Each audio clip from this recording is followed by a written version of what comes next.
Welcome, everybody, back to another episode of the Puckn Pod. My name is Joe. My name is Jeff. I don't think that's your name. Jeff. Brando. And I'm Paul. So Joe, Jeff, a.k.a. Brando, and Paul, this is the Puckn Pod, in case you were like, what am I watching right now? Welcome. Gentlemen, we're obviously in a giddy mood. It's hot weather outside right now. Man. In the west coast of British Columbia. It feels like summer. The streak is a little alive. Oh, man. And I think it's going to continue right through to at least Tuesday. Yeah, beautiful weather. Yeah. You know, I have to get this out of the way before we get into anything. Tomorrow is my beautiful wife's birthday. Happy birthday, Faye. I love you. I hope tomorrow's great for you. It's going to be fun for me. And yeah, she's catching up to me in age. I won't say her age out loud because she might get mad at me, but she's catching up to me, and it's not 60. No, she's not 60. That's right. I can say that. But yeah, very exciting day for us. So Awesome. Anything planned? no, we're gonna have a great dinner with family, and we're gonna go out tomorrow night, just her and I, and that's pretty much it. Yeah. Sometimes that's all it takes. You know, and then honestly, like as we get older, I feel like the idea of kind of going out and celebrating, quote unquote, like we used to when we were young, it's not really a thing anymore. You know, like. We're less likely to want to get out there and get drunk or, you know, any of that stuff. It's just we want to enjoy ourselves and have a kid-free night kind of thing, but that's about it. I plan to have a pretty big shaker for my 40th. Yeah. But other than that, it's kind of just whatever. Let's do something fun. Yeah. That's all I ask. Yeah. Something fun, something enjoyable. I think once you hit those specific landmark ages, like 40, 30, you know, those things, then yeah, it's like, okay, go out and celebrate. But you know, once you get past that, it's like, okay. That's like go home and sleep. Yeah, exactly. You know, we'll be in bed by 11 or something like that. But no, we're definitely looking forward to just having some time away from the kids. So it's going to be fun. Awesome. Well, we got a lot of sports to talk about. Where should we start? I mean, we have been through, by the time this podcast airs, we'll have been through a couple of games now in round one of the Stanley Cup Final. Edmonton and Florida. We have, as of today, as the day we record this, we've only been through one game, Edmonton winning in overtime. So It was a gooder. I'll fully admit I never watched it. I was busy watching the Abbotsford Canucks win their game, so they're currently up 3-1 in their series in the conference finals of the Calder Cup playoffs against who the heck are they playing? Texas Stars. And there, you know, it's been a fun series. I mean, this series could go either way. But, you know, with Abbotsford winning in overtime, they've taken a 3-1 stranglehold, quote unquote, and you know, you never know what could happen at this point. But with Edmonton and Florida, does it feel like it's kind of going the same way, where it's like anybody could take this series just after one game? I mean, I know this was won in overtime as well, right? Yeah, it was won in overtime. It was kind of a back and forth game, really, because Florida looked pretty good at the beginning. Edmonton was playing a little bit behind right off the hop. Florida was implementing their physicality like they always do. Edmonton wasn't seeming ready to match it right off the face-off, and in probably the first 5 to 7 minutes or so, they found their footing, of course, and it ended up making it. They went at 1-0 on Florida, and then after that, they kind of it evened out a lot more, and then Edmonton ended up. Ultimately, there was a point in the second period where the shots were, I think, like 13-2 for Edmonton. So they kind of really took over the game at that point. Obviously, there was a couple of lead changes back and forth, but and then Edmonton, I would say, kind of put the hammer down in the third. And that's the period I found they were the most physical, was the third period. And guys like Evander Kane were stepping up. That not seeing Hyman on that top line is strange though. It really is. I feel badly for that guy. He was great with the Leafs, and just the type of player that he is. He's a feel good story. I mean, he writes children's stories and publishes them. I don't know if you knew that or not, but I did. Yeah, He wrote a hockey book, right? Like a hockey book. Yeah, he's written a couple now, I think. Yeah. But he always seemed to be like just one of those like great ambassadors for hockey, or like he's going to be that at the end of his career. People are going to be acknowledging him as that type of player. He might be a coach even. Just totally. On yeah. He seems to got that IQ about him, and that professional. Like he portrays himself professionally all the time, and it's just it's weird not to see him, and I wish that he was, because he deserves to be there. But they seem to be doing okay without him right now. Yeah, it could be a coach, could be an analyst at the end of his career. Obviously, we see a lot of players like his style, kind of, you know, they had the confidence to do that kind of stuff. So might be an analyst after. I'd say he's better with the Oilers than he's been even with the Leafs. Oh, yeah. Obviously, the Leafs helped develop him, but he's come into his own on the Oilers. So it's too bad they don't have him the series so far. It looks like they might not need him, but Towards the end of last series too. yeah. They kind of, it's like, thanks a lot, Zach, but Well, and the Oilers throughout the playoffs right now have been pretty dominant. The most they've lost in a series so far is 2 to the Kings of the very first 2 games. I'll say surprisingly dominant too. Like Yeah. it feels like it felt a lot, especially at the beginning where they were, when they did lose to the Kings. We were saying on the pod that like maybe these guys aren't what we thought they were, and here they are just kind of tearing through everybody. They tore through the West like Florida tore through the East. Yeah. There was moments of each of their series where they were untouchable. They were on a collision course to face each other, really, like a game, right, and rematch last year, And all those pieces for Edmonton finally came together, right? Like we know they did last year too. When it was all said and done, they made it to the final. Obviously, not making that ultimate goal, but it was kind of like they were underdogs that year too. Yeah. Didn't Knoblauch come in like a third of the way through the year? Didn't they fire Woodcroft? Yeah. Like last year, 33% of the way through the year, Yeah. something like that. And then they came back and went to Stanley Cup Final, right? We all thought they were a tire fire, right? Yeah, Like, then we thought your first round matchup against LA that was really going to be that defensive system they play is so tough, and a lot of the Oilers' play is kind of forced with speed and forecheck, and we didn't think it was going to work, and look what they did. They rolled over them. Yeah, absolutely. It definitely confuses me a lot. And I think, when I think about it this year, last year I'll fully admit I wasn't confident that they were going to win the cup, and they didn't win the cup. But this year I am having to kind of look myself in the mirror and say they might be the team to bring the cup back to Canada this year. And I have to accept that, right? As a fan of another Canadian team, we always wanted our team to be the one that brought the cup back to Canada. And I'm sure you guys feel that way about the Leafs. But I think we all have to kind of realize that there's a really good chance the Oilers are going to win the cup this year.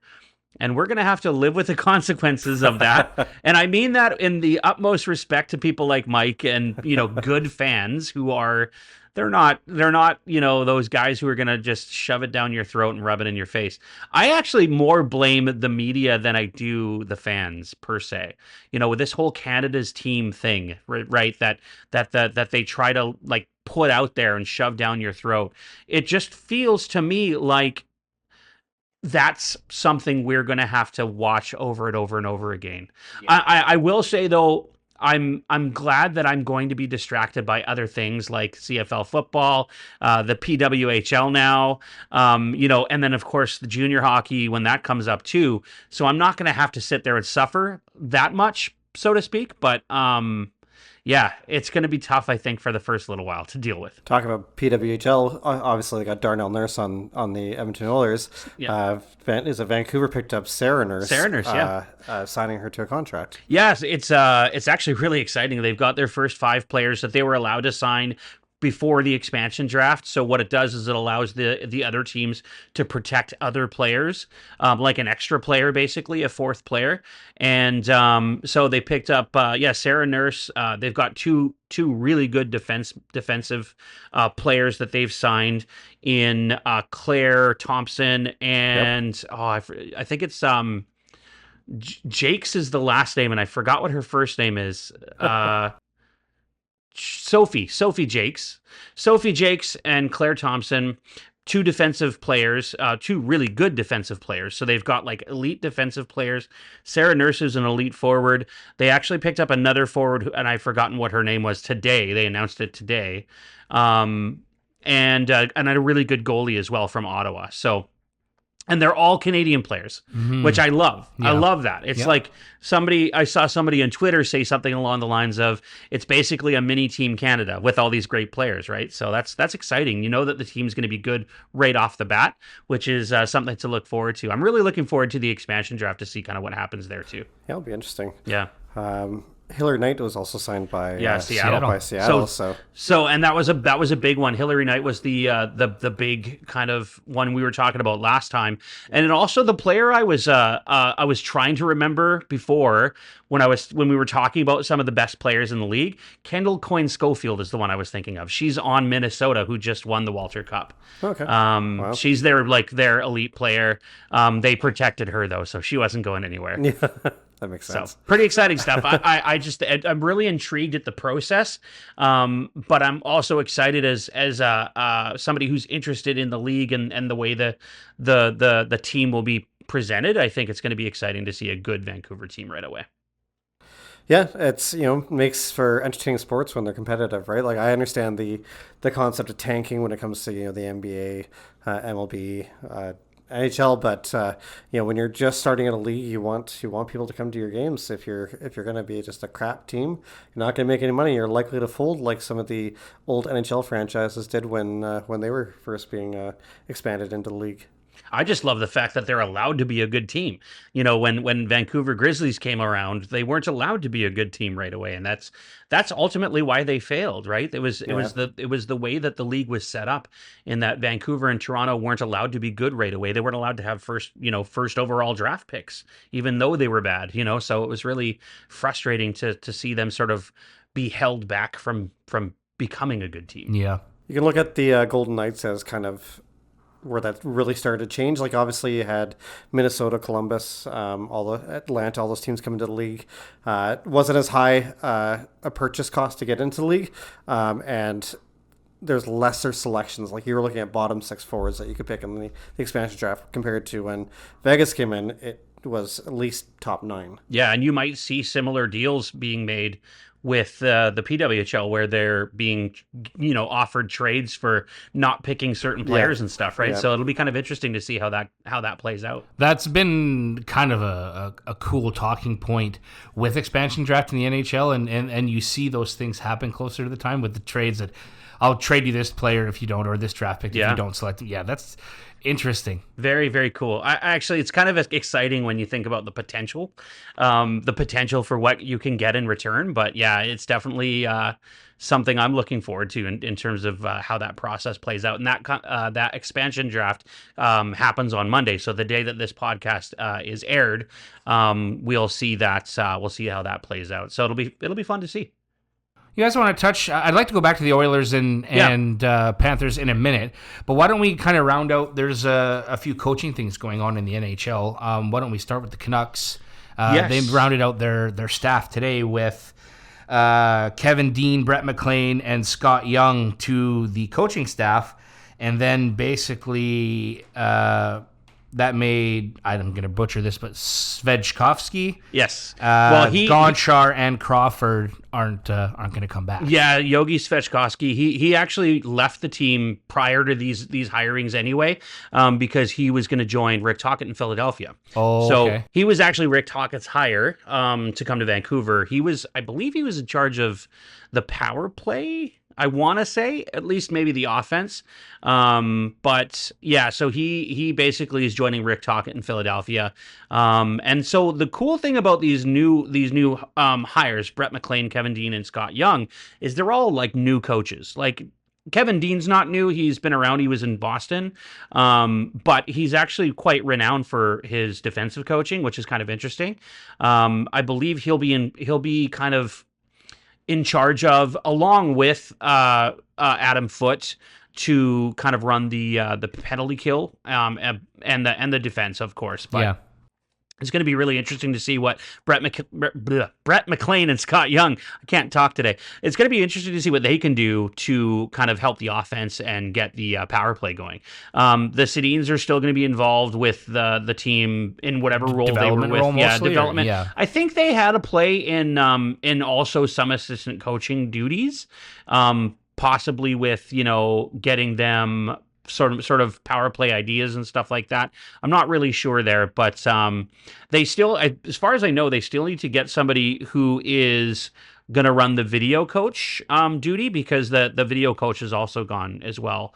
And I believe that was Dylan Crawford, I believe. So Yeah, and they're like we were talking just before we started recording. There's coaching hires all over the league now. Of course, we had all those vacancies, and I can't remember off the top of my head if they're all filled at this point. But we know Seattle's been hired. Yeah, right? Lane Lambert out of Toronto. That's right. Because Lane Lambert came from the Islanders. He was only with the Leafs for 1 year. Yeah, he was the head coach with the Islanders, right? He was the head coach and then became an assistant in Toronto. Now he's the head coach in Seattle.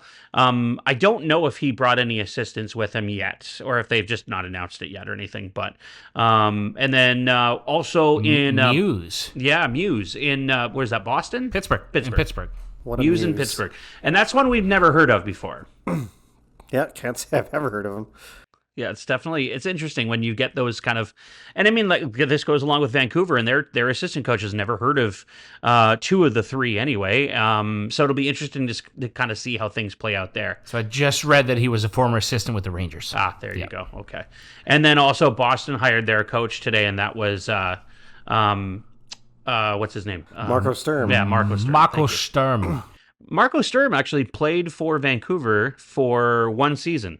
Yeah, I remember reading that actually. Yeah. He had played he got drafted by the Sharks, traded in the Joe Thornton trade. That's right. To Boston. I believe he did get traded to Los Angeles and then signed with Vancouver and finished off his career with the Panthers. That's right. Yeah. He was decent. I liked him as a player. I thought he was, he was older. He was older when he came to Vancouver, so he was kind of near the end of his career at that point. But yeah, I thought he played well.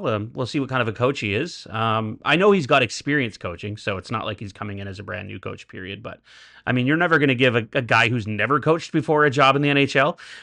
They've at least coached somewhere. But, it'll be interesting to see how that works out. He was always a good role player for where he played. Like, he was, I think, the centerpiece to the Thornton deal at the time. And I think he was like 24 at the time when they made the deal. Never a star player, but obviously you don't tend to see stars nowadays like get into coaching and stuff like that. They more want the front office jobs. With the exception of, I would argue, with the exception of Adam Foote and maybe also Patrick Waugh as well. Yeah, like I'm not saying that stars don't coach. Yeah. But you tend to see them more in office roles, and coaching tends to be more of the role players that you saw.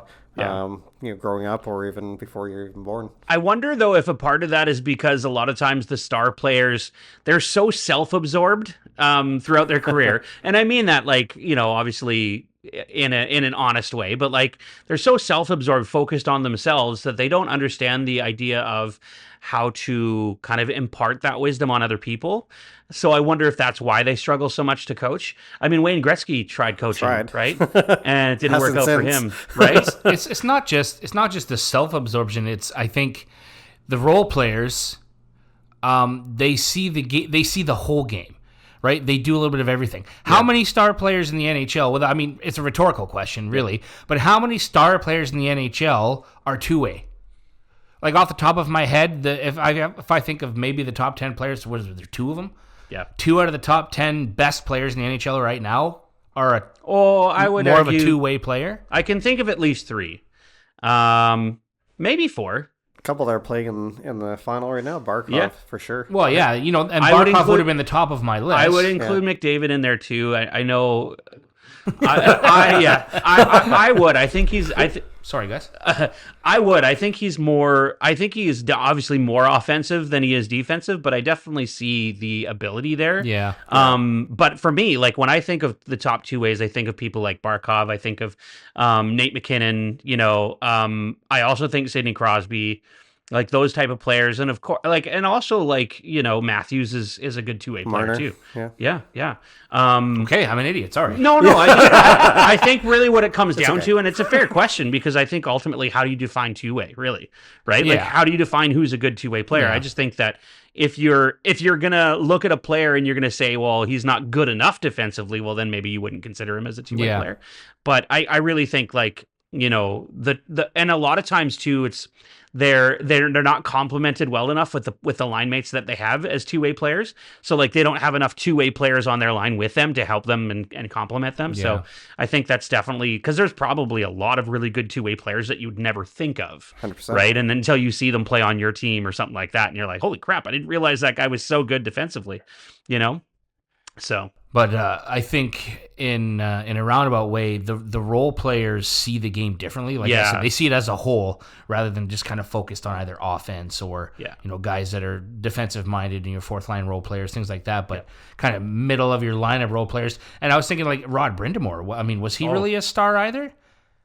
Oh, he was a star, yeah. You think? Yeah, he definitely was. Okay, yeah, he won a cup, right? So. Yeah. Him and like Niedermeyer. Are you kidding me? Yeah. Fair enough. But I think and it's a good point. I think really what it comes down to is how good are you at communicating and sort of teaching the wisdom that you have to give. Yeah. Because a lot of times that's what's holding people back from being good coaches is being able to impart that wisdom. In a way where, the players today understand. Because, of course, as we know, the players today, they need to know why instead of what. Right? Yeah, exactly. Considering that Boston's an original 6 team, Sturm is their first European coach ever. Oh, is that right? I find that surprising. Part of me wonders, though, too, is did Boston go this route because of the fact they're in a rebuilding phase? Like they're on sort of a downswing, and they're probably going to be bad for a few years. So they need a coach that's okay with that kind of thing, right? I mean, he's pretty young still too. He's only 46. Yeah. And a lot of coaching and inexperience, so to speak. Right? Only 4 years older than me. Yeah.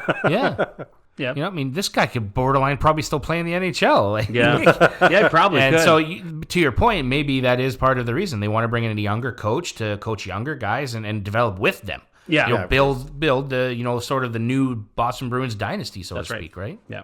Yeah, well, he started head coaching with Germany for the men's national team. So that's right. Yeah, I knew I'd seen him coach somewhere, and that's exactly where it was. Talk about Germany. How about Leon Draisaitl getting the game winner? That guy's good. He looks like a jerk all the time, but he's so good. He's so good. But what I find hilarious about teams that play against them is he always scores from the same spot. So it's like, do people not realize this when they're on the ice? Like, Ovechkin. That's Ovechkin too. It's like that time I watched a goal, and it was against Dallas when Perry had scored a goal. He was right in front of the net. He was being covered by Cody Ceci, and then Cody Ceci left his position to go after the puck instead of stay with Perry. And then Perry's wide open. The guy passes to Perry and he scores. And I'm like, this is an obvious play. Like, I see that on my TV as it's happening live. I'm like, don't leave your man, scores. Yeah. Like, duh. Like, I don't play professional hockey, but I know this, right? And I'm seeing this, and it's just like, I mean, I'm sure like there's probably a million things going on in your mind while it's playing out, but like, I don't know, that seems like an obvious one to me. You want to look at, obviously, because we see the Leafs fail kind of, unfortunately, year after year because of the playoffs. Draisaitl is a playoff performer. 50 goals, 85 assists, 135 points in 91 playoff games. He's a gamer. What's really interesting about Draisaitl is they were talking about it this year in the first round, how they were saying Draisaitl had never scored like a playoff overtime goal before, and like all these different stats that they were bringing out with Draisaitl that he'd never done. Yeah, it's like he's done all of it. He's done all of it.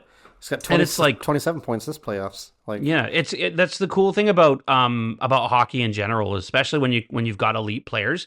They hear these stats and they're like, just watch, and then they do it. It's just like they can put, and we've said this about McDavid and Draisaitl for years. They can put the team on their back and win the game for them. It's literally makes me sigh too, because I'm like, come on, guys, like. How can this team win with just these two players? But I think the problem is we underestimate those two players and what they're capable of doing, So I have come to terms with the fact that we'll probably see Edmonton lift the cup this year, and the cup will finally come back to Canada. Unfortunately, it's not for a team I support, but it is what it is, I think we have to kind of live with that. I was really hoping Dallas was going to take it because I wanted to see the cup come to Victoria. But, there is a guy on the Edmonton Oilers who will bring the cup back to his hometown, and that's Troy Stetcher, who's from Richmond, BC. So I guess I can go there and see the cup if I really want. But, yeah, it's and good on him because he's also a former Canuck, too. So it's kind of exciting for me. Draisaitl's buddy there, McJesus, or this is the first time I've heard this. In the post-game interview, Draisaitl called him Davo. Davo? I'd never heard that before. He referred to him by that about 3 times. Weird. Where would that come from? I guess that's his nickname. Davo? Davo. McDavid. Davo. Oh, Dave. Okay, yeah. I guess. Like, Dave? Davo. McDavid. Yeah, okay, know. Davo. That's cool. I would have thought it was something dumb like Mickey D or something. Yeah. Anyway. What happened to the days when players had cool nicknames? Do you remember Kevin Bieksa's nickname in the NHL? Juice. Juice. Oh, His yeah, nickname was Juice. Remember that? Like, what happened to the days when they would come up with creative nicknames for players? I don't know. Yeah, I miss that. Or lines, right? The Legion of Doom line. Yeah. Cool stuff like that. Players don't care anymore, No, they don't. Actually, I think there was an NHL game where you could actually rename the line to whatever line you wanted to call it. So, oh man. But I found myself last night watching the game, and every time McDavid picked up the puck in his own zone, it was like reminded me of a slasher from the 90s. Like as if someone's about to get stabbed, and you just have to look away. You could see it coming. You just know it's going to happen, right? He makes something out of nothing every single time he's on there. Every time. And there's nobody even close. Yeah. There's nobody close in the NHL. Yeah. When he grabs, I mean, well, okay. maybe McKinnon. Yeah. I was going to say McKinnon does. I would say the same thing. But below that, nobody's close. I think though there is a level, and this is the first time I'm ever giving McDavid the edge when it comes to that comparison, because I've said in the past that I think McKinnon is a better player. However, there's a specific moment with McDavid that I'm starting to realize now where. And maybe this is because he's reaching a specific peak, but it just feels like he's turning on the Jets, and there's a moment where he starts dangling the puck through certain players, and you just realize it's happening at this point, whereas you don't get that feeling with McKinnon. It's like you don't know until it's happened, So it's almost like McDavid's that much better just because of that level. And it for me, it took... I think it took really getting to this point, for him, being able to do what he's done to get the team to where they're at. And it's incredible. We're witnessing something pretty crazy right now. And I fully admit, yes, I don't like the Edmonton Oilers, but I fully admit that McDavid is something special. And, I think I'd be an idiot to sit here and say that he's nothing special, It looks like right now they're digging the in. I mean, yeah, exactly. This that is a shout out to the documentary from last year.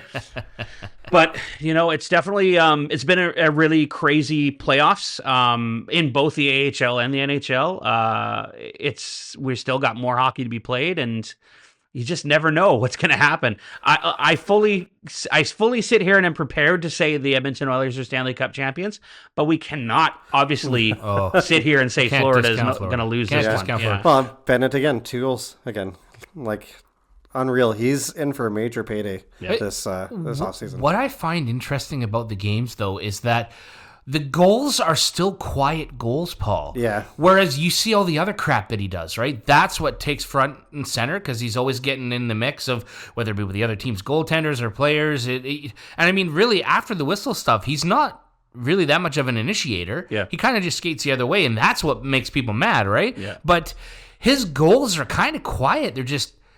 right in front, digging in, chipping it by, deflecting pucks from the point. Like that, they're going in at a rapid rate, and it's just like, I know. Like you don't even hear about them. Yeah, I know. Well, I think it's kind of fun that there's at least pestilence on both sides in this final. Like, obviously, Pestilence. Corey Perry That's a and good word. pestilence, yes. Corey Perry, Vander Kane, obviously, are probably going to match up with Marchand and Bennett in regards to the pestilence. Perry, still has some skill left in him. He started the play that got McDavid the pass and Draisaitl. I often say how much I don't like Corey Perry. I think he's a dirty player. But there are moments where he actually shows a lot of skill. Yeah. Very effective. And I mean, he was obviously incredible on Anaheim when he was on Anaheim, right? Won an MVP one year. Yeah, he won a Stanley Cup with them, and he was definitely an incredible player. When he became that kind of a-hole player that did things like throw elbows when... like he got kicked out of a freaking stadium game, out of a Winter Classic because he elbowed a guy. It's like, come on, man. And it was like right away in the game too. And then whatever happened in Chicago, nobody will ever know. Yeah. Was he on Dallas during that game? I can't remember. I think it was Dallas. It might have been Dallas, yeah. I think it was. Yeah. And he gets kicked out of the game right away. It's just, for me, like that was what immediately when my respect for him went out the window. When you're just doing stupid crap like that, like it's a Winter Classic.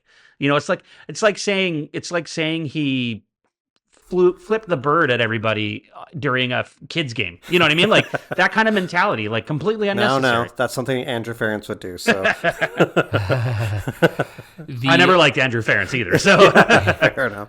There's a player in this series that probably should be a dynamic impact player who's been quiet all playoffs, and that's Matthew Tkachuk.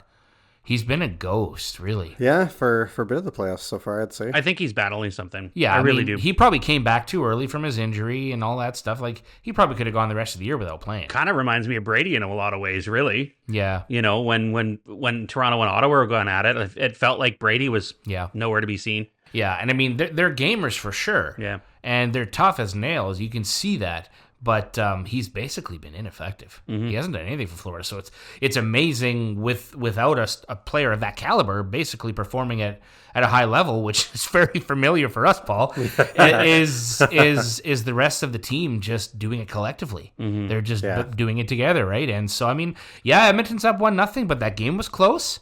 And trust me, do not sleep. Like the next game, Florida could come out and win 6-1. And I hope Edmonton fans kind of keep themselves grounded with that real thought, fans because will. like real fans you know like you should really understand, like, yes, your team is great, don't get me wrong, but Florida's not a garbage team. You guys were in overtime with them, so 3 straight cup finals. 3 straight cup finals. They won last year against Edmonton. There's a very good chance they can win again this year, but you know, it really does feel like this year, it feels like it's probably going to Edmonton, and I say that on the cusp of like just really realizing that I have to accept that more than anything. Well, my prediction from before the series started was that would mean Florida would have to win the next 4 games, because I said it was going to be Florida in 5. Yeah. I mean, if we're going by that bold prediction, but if we're going by that standard, it's and I mean, hey, sorry to say, it's possible. Yeah.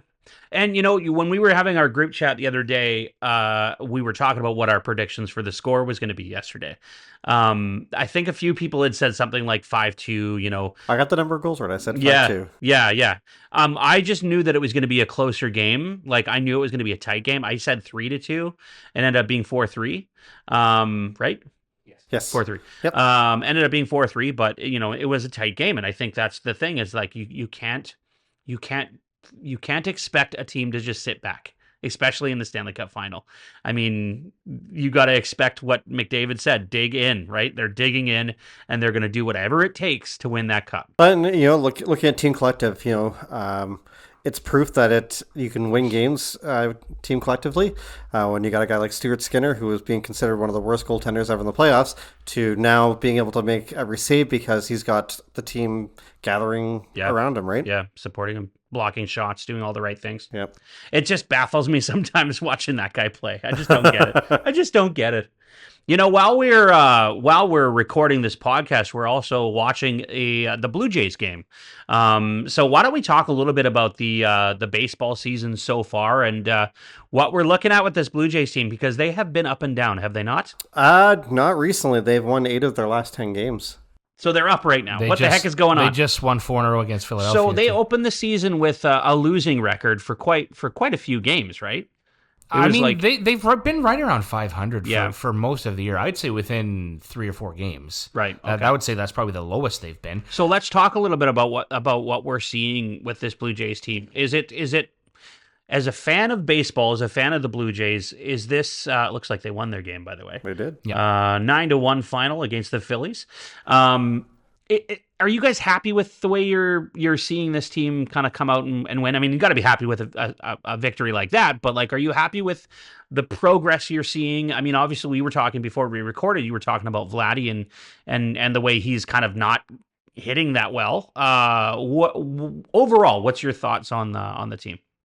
To chime in, I guess I'll say that they're kind of been Jekyll and Hyde this year, and what I mean by that is not necessarily like.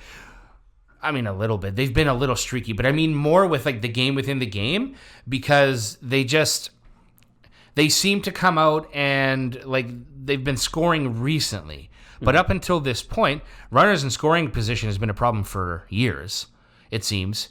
Yeah. And it's just they can't seem to get that timely hit.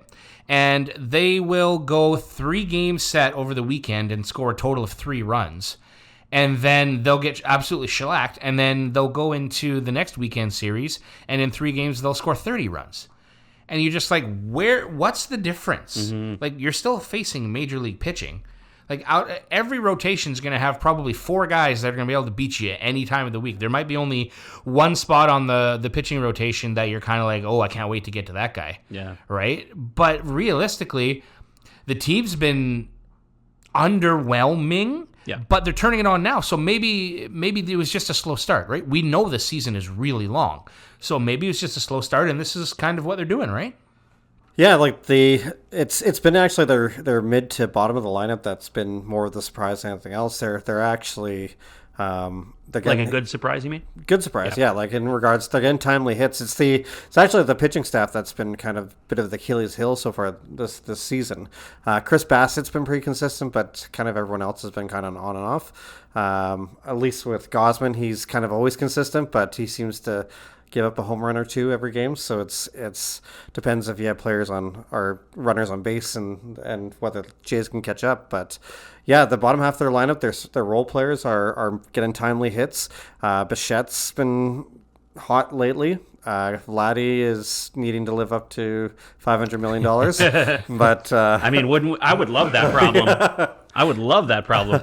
But again, like the fact that if the top of the lineup's not hitting, the rest of the guys are. And guys like Alejandro Kirk, who just got an extension as well, he's kind of starting to earn his money. You know, he had a walk-off hit the other night that got them the game. And he's hitting close to 300 right now. So he's over 300. I think he was hitting 302 at his last at bat. Yeah. Yeah. I think 396 actually over the last 15 games. That's or something like crazy, that. Yeah. So he's always been like a decent hitter, but I guess for him it might have been a confidence thing last year. So and yeah, I know I had mentioned at some point in our chat that he looked a little slimmer. I think he does look a little slimmer this year, which I think is when you have good athleticism in a sport, you can usually actually dominate pretty good as long as you've got the skill to go with it. Makes sense, right? Yeah, absolutely. I mean, I know I've said in the past I'm not a baseball fan, but I'm interested in baseball. I mean, I can go to a game live and watch it and enjoy myself, and I understand the game and all that kind of stuff. My son and I just went to we have a team here in Nanaimo. For those of you watching or listening, don't know, we have a team here in Nanaimo called the Nanaimo Night Owls, and they are a West Coast League team. We went to the home opener on the 30th of May, and my son and I, and we had a great time watching them. They ended up losing the game, unfortunately, but played well. And they ended up losing really in the 7th inning. It was the top of the 7th. Gave up 4 runs, unfortunately, and that just killed them. Yeah. But it happens in baseball, as you know. You can't always get the starts or get the hits that you want and stuff like that. But it was exciting. They've had a bit of an up and down couple of games, but they did win a couple back-to-back games. So, it is what it is, and it's early. They got a few more games to go yet for the end of the season. So, but it's good. It's good, and I think, like you said, before, there's like 160 games or 162, 162 games in the season, and that's they've a lot only of games to play. 62. They've already played 62 games. Yeah, so they still have 100 games left. Holy cow. Like, I feel like this season just started. They play almost every day. Yeah. Right? Almost every day. Almost every day. So you got to think, okay, with that, 162 games, they're probably going to lose some of those games. They're not going to win them all, but... Well, they're going to have some decisions to make here with some of the guys that were injured. That they're making their way back. Like, we got Max Scherzer is going to pitch a minor league game, which would be a rehab game for him. Possibility that he could be back next week. Varsho went down to a hamstring. That looked nasty. He looked like he couldn't even walk off the field. Yeah, did not look good, but luckily they're saying it's a grade 1, which might be like a week-to-week thing. He could be back in the next 10 to 14 days kind of thing. Some of the role players that they only have 2 extra spots right now before they get to their 40-man roster. Again, you got guys like Manoah that are rehabbing. You've got a bunch of players. Jimenez just came back. Santander's still hurt. Yep, they're going to have to make decisions on players to send down, and it's kind of tough when you're playing well. If you get to a 40-man roster, and you still got players who are injured or whatever. If they become healthy again, you obviously have to send people down to replace them with them. Yep. It works. It's similar. Kind of like the NHL. Or an assignment. There's more to it. Or an assignment if you don't have any more options. Yeah. Yeah, and it really is tough. And unfortunately, that's the nature of baseball because Miles Straw last year played 3 games in the MLB. Yeah. I mean, he was injured, but he was playing in the minors a lot because he was a Gold Glove center fielder, but he just couldn't translate it with the bat. Well, he's taking real advantage right now with Varsho hurt, and who knows how long it'll be. Maybe it'll be a week. But proving himself now, it makes it so tough, Joe, when it's time to make those decisions because this guy, unfortunately, deserves to be there. Yeah, but there's just no spot, right? Yeah. And that's what makes it tough, especially when you get guys like Santander who are going to come back from injury and be in the lineup automatically just because his name's Anthony Santander because he's done jack all with the bat. Yeah. Right. Yeah, for a guy that had 40-something home runs last year. 46, I think. 46. Wow. Yeah, you're expecting a little bit more of him. Like, obviously, he was the star signing because we couldn't sign anybody else this past summer. But, he's got to step up. It's going to be interesting to see what happens in regards to when they get to the trade deadline. Like, obviously, with them playing well right now, they have a 33-29 record as of today. Bichette's a free agent at the end of the season. Do they trade him and acquire assets, or do they keep him and take a risk, right? Yeah, that's too bad because he's a player you like too, right? So let's before we move on to our brand new segment that we're going to be working on. I just wanted to touch base on around the MLB, other teams in the league. Is there other team other than the Blue Jays, of course, that we might keep an eye on? I mean, the Yankees are the top of the AL East, so they're playing Cleveland right now, and they're up 4-0. Keep him and take a risk, right? The Yankees are the team to beat right now in the AL East. Yep. Yeah, they're perennially. They got lots of. They bought their championships in the 90s. That's what a lot of people say, and I wouldn't disagree. They're or cheating. Yeah. Is that what that is? Best team in the AL is Detroit. They went on. So they're playing Cleveland right now, and they're up 4-0 at one point. Yeah, and now in the AL East. Lots of money to work with. They bought their championships in the 90s. That's what a lot of people say, and I wouldn't disagree.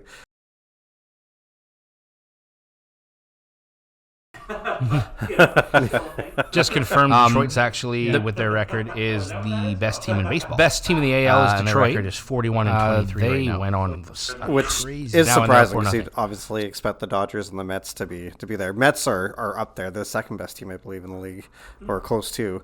But the Dodgers, with signing everybody that they sign, always, I would have expected them for sure to have the top record.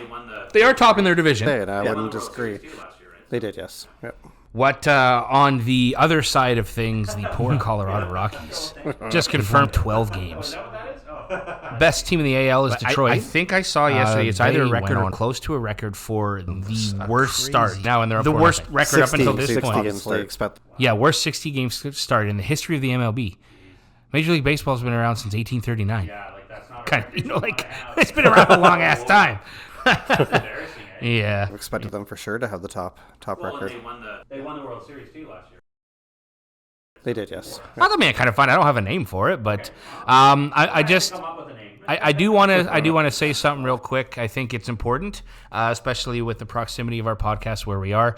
You work for the junior team, the Nanaimo Clippers, and they lost a very important community member the other day, Mr. Gary Dorland, passed away. Yeah, worst 60 games started in the history of the MLB. A long Major League Baseball's been around since 1839. And not just for the Clippers. He volunteered just in the sports community. It's been around a long ass time. He's been around a very long time. He used to coordinate events, and he was just, he used to help out the staff with the Clippers, and he's just been around a long time.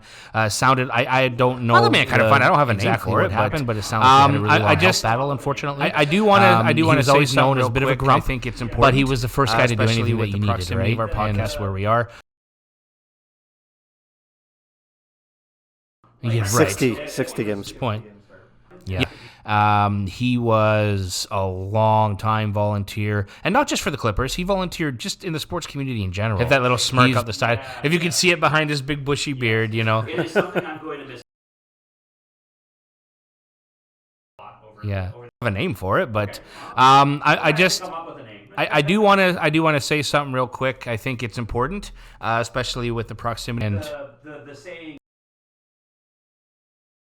I mean, I remember being back 12, 13 years old going, but Mike and I volunteering on top of the stairs, and he was a volunteer then, and when I was doing the announcing and whatnot, every game he'd come up, ask if I wanted 50-50 tickets, and he just hit that little smirk up the side. A good guy, a hard worker, dedicated human being, and the community is going to miss him. Yeah. Over the years.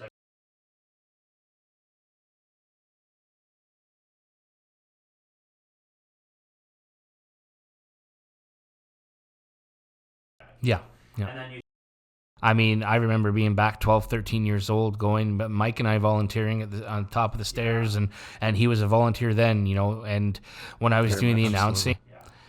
So the premise of the game that we're going to just kind of, it's not a good guy, a hard worker, dedicated human being. But I've wrangled up, I think there's 15 or so of like old sports logos that they could sort of exist. Some of them sort of exist now, but it's like an alternate jersey, that sort of thing. Some of them are very similar to what the logo is now, but maybe different color schemes, things like that. I mean, kind of the whole point to it was I thought it would be fun that I'll show you guys a logo and just kind of quickly think about the first player that comes to mind, and maybe a reason as to why, or if you remember a certain like what it was about that. He was a good guy, a hard worker. But I've wrangled up, I think there's 50. You could sort of describe the logo or maybe say what the logo is, and then that way they know what we're looking at when we do that. Well, what I could do is I was thinking about just flashing in front of my camera. Yeah, okay, that's perfect. That might work. Yeah, that's perfect. All right. But again, for our listening audience, if you can explain what logo it is that we're looking at. Yeah. So should I do it before or after I show you guys? I don't know, maybe after. Okay, sure. Sounds good. We'll say what player it is we think of, and then we can say... Maybe it'll let them guess a little bit before they hear. Yeah. Sure. Yeah, okay. Well, I'll show the camera anyway, if they can see. Yep. And then I'll show you guys. The logo or maybe say what I already know mine. Yeah. I already know who I think of. Yeah, same boat. So, are we going to say the name of the team as well, or? I mean, I can say it now. It's the Hartford Whalers. Hartford Whalers. Yeah. I think of Gordie Howe when it comes to the Whalers, but I also do think of Chris Pronger too. Okay. Ray Ferraro, sure. I love Sounds it. Good. And I would say Brendan Shanahan. Maybe. So I was surprised that we all said somebody different because I think that's going to be rare. I do. And then I'll show you. Or maybe say what the logo.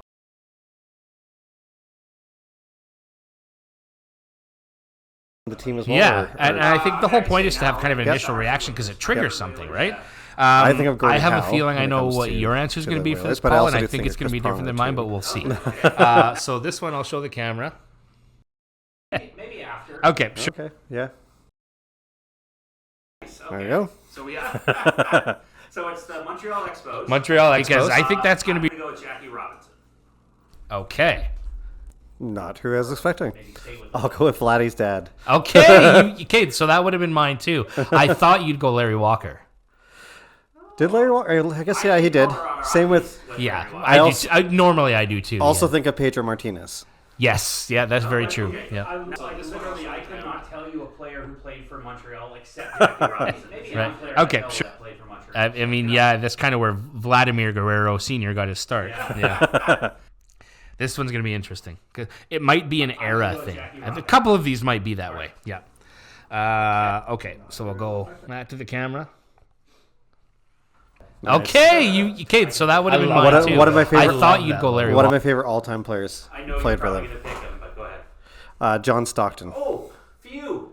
I know you're thinking. Karl Malone. Yeah, okay, and mine's John Stockton too. Yeah. But I'm sweating thinking when I used to watch basketball and really enjoyed it. I mean, even now when I do, I've kind of always loved Vladimir Guerrero Sr. point guard type player, the one who kind of controls the play. This one's going to be the one that's not going to sit there and run up and necessarily slam it in and post up on a guy, but it's the slick passes, it's the 3-point shooting, it's the finesse, that sort of thing. He was a 3-point machine. Oh, he was unreal. One of my favorite, an assist all-time he players was. played for them. By the way, I don't think we mentioned it was the Utah Jazz. I know you're fans, but yeah. Okay. I'll show the camera. Okay. All right. Buffalo This Sabres. is the Buffalo Sabres. Yeah. We are all thinking the same player. I'm sure of it. I don't think we are. Go ahead, Joe. go ahead You want to go first this first? Dominic Hasek. No, I Okay, wasn't thinking nice. him. I love it. I love it. Michael Pekka. Michael Pekka. Wow, for me that's off the board, so to speak. But go ahead. Wait till you hear mine. I think it might be an era thing. Yep. Maxim Afinogenov. Yeah. Jeez. Or remember, they did have Satan on the team too. So Yes. Miroslav Shatan. Yeah. Nice one. Okay, that was the Buffalo Sabres. Okay. Oh God. Okay. Nice. All right. There's only one that I know of. It's the Cincinnati Reds. Yep. This Cincinnati is Reds very baseball old team. school. There's only one I know of, and that's Pete Rose. Me too. Yeah, that's the one that I would have. Joey Votto. Okay. This is the old logo, though. Yeah, that's true. Well, I'm sure they played with it. Were we supposed to go by the era? Because I probably failed this a long time ago. Oh, no, I think Okay. everybody's been good on what they've good, said so far good. based on the logos that Based have on shown you, eras yeah. and- Ken Griffey, then I could also put in that category too. The senior? Not with this logo. Junior. Did Junior No, play with for the that Reds? This logo. He did play for the Later in Reds. his career. I didn't know that. Okay, here's the big one. Okay. Oh, I could pick a lot of players. This is the Vancouver Canucks. So what do they call this logo? Is Is the it flying skate? the flying skate? Okay, it's the orange and black one. That's Yeah. the way I look at it. Did you show your camera before you? Yeah, I did. Yeah. Okay. Yeah, we'll do it again. Vancouver It's a Canucks beautiful flying skate logo, by the way. I absolutely love that logo. I do too. I wish they would stay with it. Let me go first. Yeah, you this guys. time. I'll go last. Go ahead. Pavel Bure for me. That's who I think. I don't know that goal where he kicks it back to his skate and Yeah. puts it in. I don't know. Jeff Courtnall for me. Nice. I loved Jeff Courtnall during that playoff run too. That they made the final. There's two players that I immediately thought of, and that's Trevor Linden and Cliff Ronning. Yeah. I'll go with Cliff Ronning Yeah. specifically. I mean, the cool thing about Cliff Ronning that most people don't think about is how good he was offensively, but he was a small guy.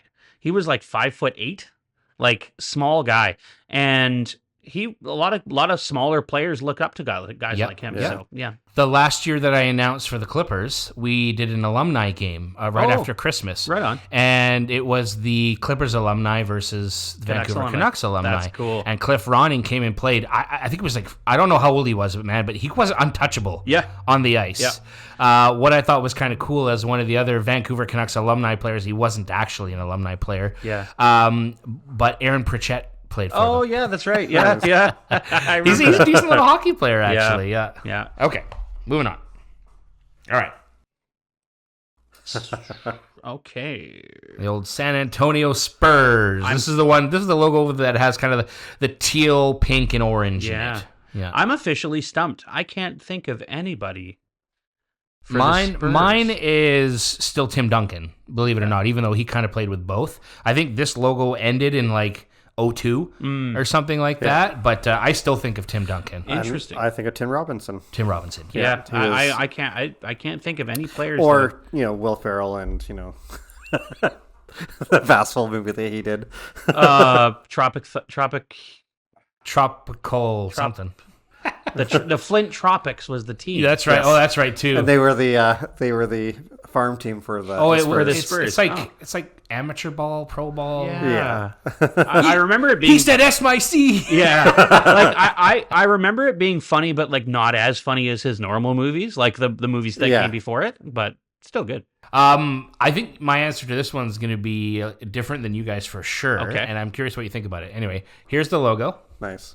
It's the original Toronto Raptors logo. Here, maybe I'll show the camera that way. Oh, I hope I got his first name right, but go ahead. I gotta go with Vince. So Vince Carter. he put the Raptors like right on the map and inspired a lot of youth in Canada. A lot of Canadian stars will attribute Vince Carter. I had a that. feeling you were going to go with Vince Carter, so that's why I was immediately trying to think of somebody else. And I hope I have his first name right. Amari Stoudemire? Damon. Damon Stoudemire. Was there an Amari Stoudemire? There was, yes. Where did he play? He actually played for the Raptors at one Yeah, point. there you go. So I was I right. think he also played for Phoenix mostly. Mostly, yeah. I think. Okay. And I think of Tracy McGrady. McGrady. Yeah, McGrady was good Yeah. too. I think he was only with them for 2 seasons. Was I think. he like he was there before Carter was, right? They played one season together. Did they? Yeah, and then because he was decent too. I remember him being really and then good. McGrady got traded to Orlando, I believe, at that point. Yeah, it was sign and trade because he was an RFA at the time. Go back to our roots. Ooh. Nice. All right. To be clear, it's not the Arizona Coyotes. This is That the was the Phoenix Coyotes. Phoenix Coyotes. So I think I was going a to say lot of people earlier, would think the main guy that's always been around, he's with the Leafs now, but I actually think of Jeremy Roenick when I think Okay, of... good. I'll go with Shane Doan then. That's the other... Shane Doan's mine, too. Yeah. It's the only one I think of. I mean, there's probably other great players that played on that team early on, but they weren't a very good team for a really long time. Long time. How many more do I have? 2 more. 2 more. Okay. All right. Here's the next one. This is the old Washington Wizards. Say, is that Washington Wizards? Washington Wizards, yeah. Washington Wizards. Greatest basketball player ever, Michael Jordan. That's who I think of too, man. It's like I never really watched Washington because I was always watching the Raptors, but you just knew that when Michael Jordan was there. It's like you didn't even really know they existed until Jordan played for them. Yeah. I fully agree. I can't think of anybody other than Jordan playing for the team. Okay, the next one's a Washington team too. Okay. The Capitals. Washington Capitals. Washington Capitals. The how would you describe that? I guess the eagle, the 5 stars. I really like this logo actually. Yeah, this brings me back to probably the greatest goal I've ever seen in my life. Yeah, Alex Ovechkin. Yeah. You know, that goal, he's falling down and he scores behind his back and it goes in the net. It was incredible. I still watch replays of that. I'm like, I've never seen a goal better than that. I actually think of very famous German goaltender Olaf Kolzig. Wore that jersey. Yep, Kolzig. That's right. I think of 2, and it's Kolzig and Gonchar. Oh yeah, Gonchar. Gonchar, by the way, the other coach that left Vancouver, Sergei Gonchar was one of the assistant coaches in Vancouver that is no longer with them. I never liked Gonchar. I thought he was too weak on the physicality. Great offensive guy, but he's Erik Karlsson now, basically. Yeah. I always thought that he was similar to the Leafs comparison would be Thomas Coverley. Yeah. Kind of found the same thing. Yeah. Yeah. So I don't know. Audience, comment your favorite players as they come up, and I'd love to hear. I'd love to see comments about what people think of when they see those logos, because there's so many. Those are some great logos when you think about like how awesome they were back then. They obviously a lot of them have changed since then, but to think of different players and stuff going back to those different eras, it's kind of fun. That's a fun game. It was tough. I wanted that Washington Capitals logo in there, but it was between that and the original Columbus Blue Jackets one. Oh. I wasn't sure which one I wanted to do, but yeah, that would have been a tough one. Really, I mean, we're not playing the game anymore, but when I think of the Columbus one, I can think of a couple guys, but Rick Nash. Yeah, really, that's pretty much it, right? But well, gentlemen, we're pretty much out of time here. It's a quick one. I felt like the show went by really fast, but we got through a lot of stuff there. So we've got so much that we can talk about when it comes down to all the different sports that are happening right now with football starting up in the CFL. The Vancouver Whitecaps lost the game that they were trying to win to get the CONCACAF championship, unfortunately, but that Mexican team, holy cow, are they that much better? There's actually a little bit of speculation that there's food poisoning going around with the Vancouver Whitecaps in Mexico. So that's something anyway, but we can talk about that in a future show. Gentlemen, that's pretty much it for the episode. I hope you guys enjoyed yourselves. I know I did. Absolutely. Hopefully you guys enjoyed yourselves as well. If you guys do have any comments, please reach out to us in our social media, or you can also comment on the YouTube channel that we're available at too, at the Puckn Pod. We're on TikTok, we're on Twitter, we're on Facebook, we're everywhere. Basically, just look for at the Puckn Pod. And once again, for the Puckn Pod, my name is Joe. My name is Brandon. And I'm Paul. We'll see you guys in the next one.